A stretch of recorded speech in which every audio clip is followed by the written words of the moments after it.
I'm standing outside this beautiful green apartment. Well, why green? We'll tell you in a while.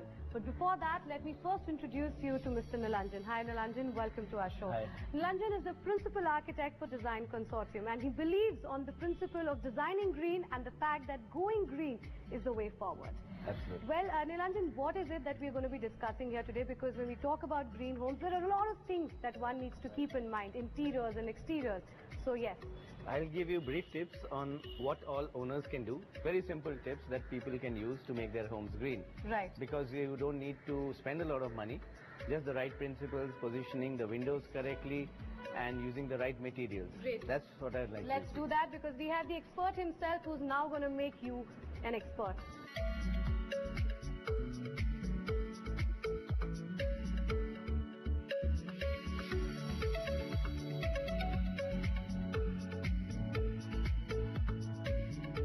So we are finally inside this beautiful, beautiful house, and well, as you can see, we are at the terrace.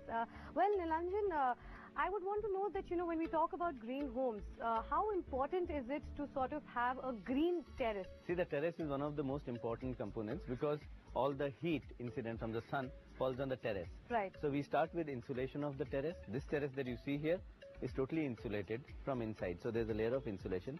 On top of that, what we recommend in a green building is heat reflective tiles. Right. Mostly they'll be white in color, Okay. or any light colored tiles which are heat reflective. So these which I see here right Yes. now, these are heat reflective Heat tiles. reflective tiles. Okay. These are mosaic patterns, so it gives a bit of color as well. Sometimes we use broken ceramic tiles, as you have seen in the other projects. Right. White tiles, it could be broken tiles. If they are coming out waste from the building, we use those.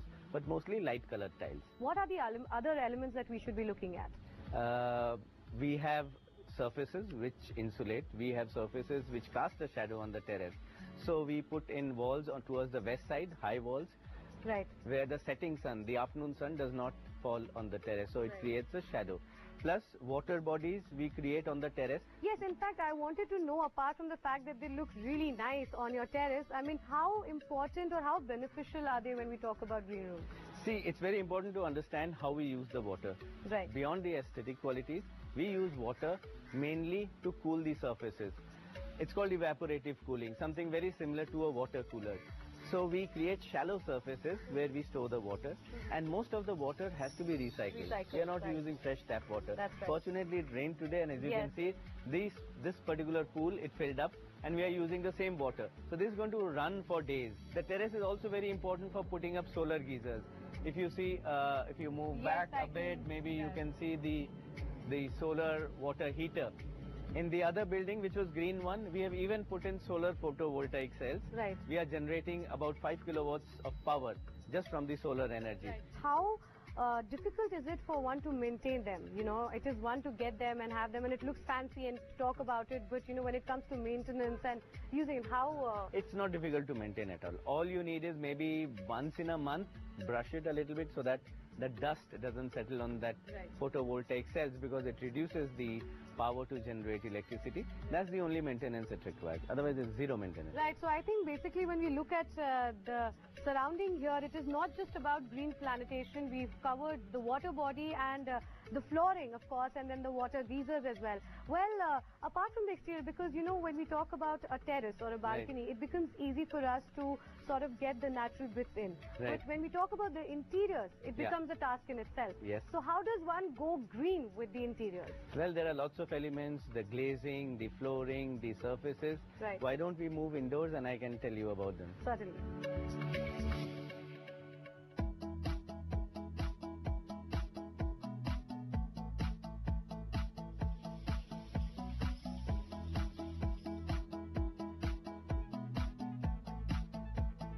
So, well, I can see, I think it's quite visible here that this definitely is a green room. There are a lot of elements that are present here. And you can see the amount of natural light that comes into the bedroom. Absolutely. So this room in every way is green.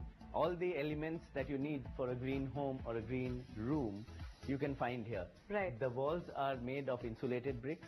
We have used fly ash bricks. We have used AAC concrete blocks, which are insulated in between, and you get them very easily today. The glazing that you see here, which lets in the light, it's very important to get natural day lighting so that we minimize the electricity consumption. So all the light comes in without letting the heat in. Right. So for that we are using insulated glass. So it's 2 layers of glass with a vacuum in between. Right. So that allows the light to come in but not the heat. The lighting is purely on LED. Right.